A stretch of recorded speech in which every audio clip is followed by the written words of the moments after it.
Run it up, the run it back. Run it up, the run it back.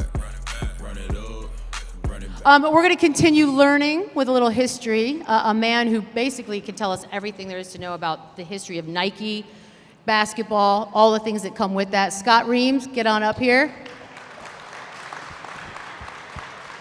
I think what's funny about Scott as he comes up here is, again, we met everyone upstairs, but the thing was you weren't allowed to give away any of the stories because we want to hear them too, because the movie that we kicked off with, and how long were you at Nike? Just shy of 30 years. Okay, 30 years. Pick up a thing or two. Dear God. Okay, so we'll start with that movie. Did everyone watch that movie Air? The Nike. Ben I like that you Affleck, raised your hand, sir. I Matt appreciate Damon. you. Okay, it wasn't all factually accurate. Well, I was nervous when they started marketing it with the tagline, inspired by true events. It gives you some leeway. Which, Michael Jordan was signed by Nike, is a true event. After that, it's like the barn door is open and they could say anything. So, About how much was off? What were we talking about? well, the hard part is, Michelle, there was truth in a lot of it, but it was ascribed to the wrong person, right? So Sonny Vaccaro, Matt Damon was the key character, key star, and according to the movie, he did everything. And in reality, Sonny Vaccaro was important in that he basically convinced Nike to sign Michael Jordan, but his role after that pretty much disappeared. And it was all Rob Strasser, who was played by Jason Bateman, Oh, yeah. and Peter Moore, who was played by an actor whose name I can't remember off the top of my head, but they did the lion's share of all the things you saw in the movie that was given to Matt Damon. I would be pissed. My family would be pissed. Yeah, How I'm does that pissed work? right now. I'm pissed right now. I don't even know anybody. That's a big lie. But you know what? It's Hollywood. They're allowed to take some freedom. Well, and I actually saw Phil Knight after he had seen it, and before I had seen the sneak preview. So I asked him, I said, "What did you think?" And he said, "I loved how they nailed Nike in 1984, the vibe, the office, everything that was spot on." I'm like, "Oh, phew, okay, great." And how about the rest of the movie? Was it accurate? And he goes, "Oh no, they got everything wrong." Oh, wow. So I Straight went from the horse's mouth. yes, and I wasn't there in 1984. I started in 1992, so I had to go by what people had told me. Yeah. And so I'm at the premiere then. A few days later, Howard White, Howard was a longtime Jordan executive, and he invited me to come along with my wife. And I'm sitting in the back, and they're starting in the movie. And like 2 minutes in, they start talking about "Just Do It" and how it was the new ad campaign that White and Kenny was working on, which wouldn't happen until 1988. Oh, that's not actually. even close. So that's when I kind of grabbed my wife. No, she grabbed my arm, and she's like, "It's not a documentary. It's not a documentary." Right. So I try to remind myself that. And then by the end of the movie, I was like, "Oh yeah, it is definitely not a documentary."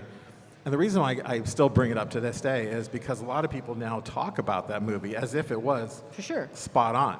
And they talk about what an amazing agent his mom was, but tough negotiator, negotiating that contract. That never happened. I was about to say, by the way, I've never heard that part of his history until that movie. I figured Really? that would have came out by then if they had some truths to that. Well, that's why they had David Falk and some of the You're ruining my childhood agents. right now. I know. Everything you watch is not completely accurate. But the Yeah. problem is we also don't like to read or learn anything, so we get it all from the movies. So, yeah, you're going to have a whole generation of that. I get storytelling license, literary license. That's fine. Shave things down, make it a little bit easier. But manufacturing complete things that didn't happen, like for example, Sonny Vaccaro never went to North Carolina and met with the Jordan parents. Well, that's kinda that big. never happened. But We need you to remake the actual Wait, movie hold of what on. happened. So the scene where he's giving the big speech and that's not real? that's another thing. It's not. Yes, at the end when they're actually presenting to Michael at the Nike headquarters, 2 seconds in, 3 seconds in, Matt Damon, Sonny Vaccaro, thank you, is getting all worried, and he tells him to turn it off, and he takes it over from there. Never happened. The whole thing was done by Peter Moore and Rob Strasser because that's what Peter Moore and We're Rob crushing Strasser this do. movie. I kind of love it. I've lived in LA too long. I believed everything. I Yeah, believed we it know all. it. I was in. Yeah. Well, Scott, Gullible. speaking of things that actually did happen, from that moment on, how Nike learned how to market their athletes, especially basketball players, changed the landscape of the game. Yes. And with that came the Nike posters with the NBA players. Yes. How did Nike use those posters to change the next generation of NBA fans? So interesting, the connection there is Peter Moore, again, who was in the movie, was also the creative director for Nike in the 70s and the 80s.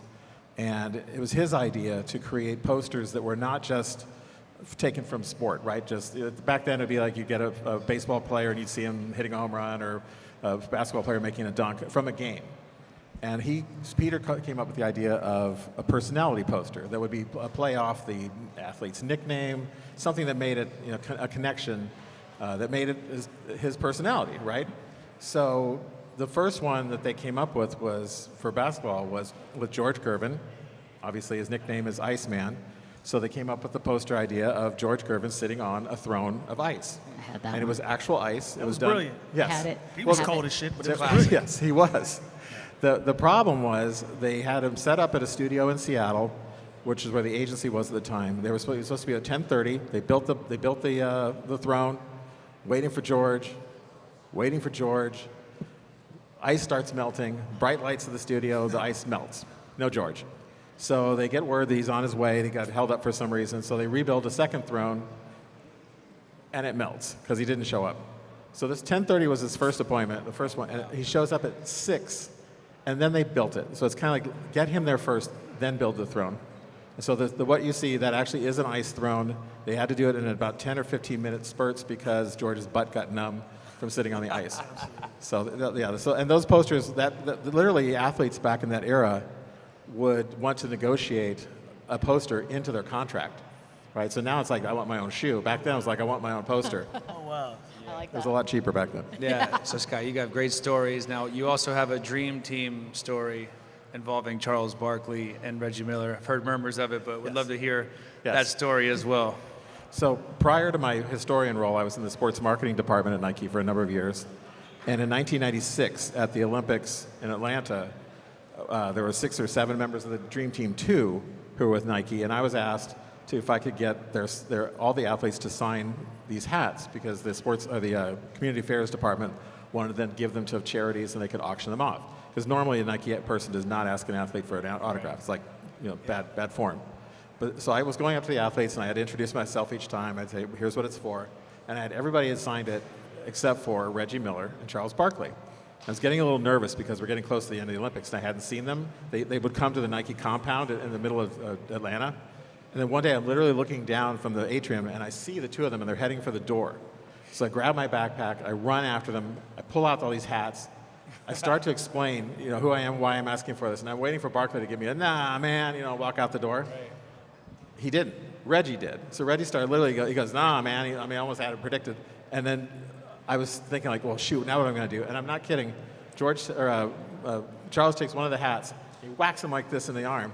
He said, you know how much Mr. Nike pays you? Sign the damn hats. Wow. So next thing I know, I'm handing out 2 pens and the hats, and they're exchanging the hats, and each signing, we had 12, and so each signed 6 of them, and then he switched. And then it wasn't until I got home back to Portland a couple weeks later that I noticed I had 1 extra hat, apparently.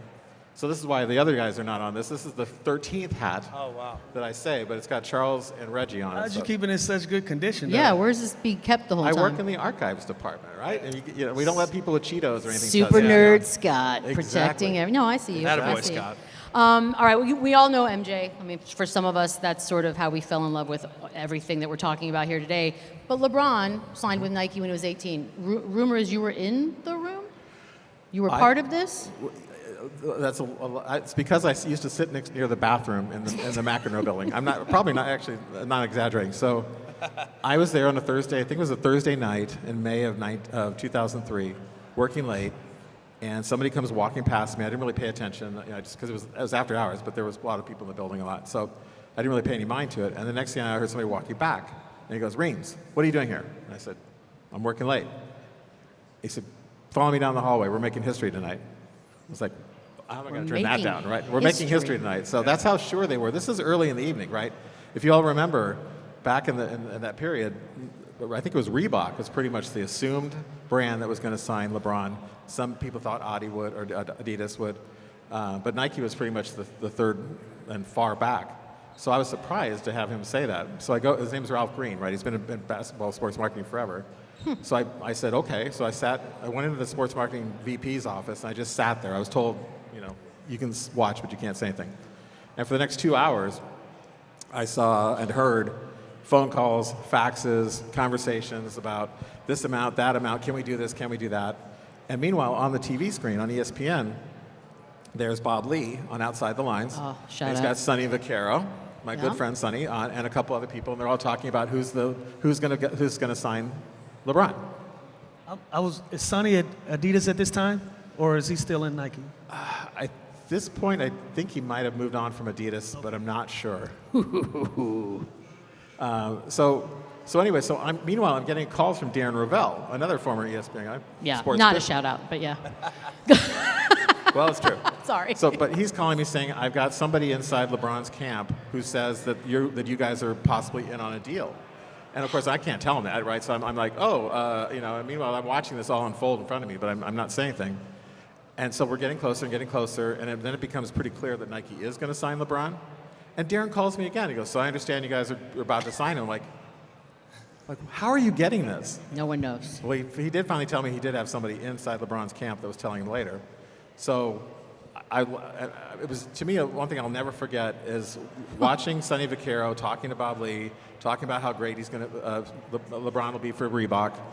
And then Bob Lee goes, oh, just a moment.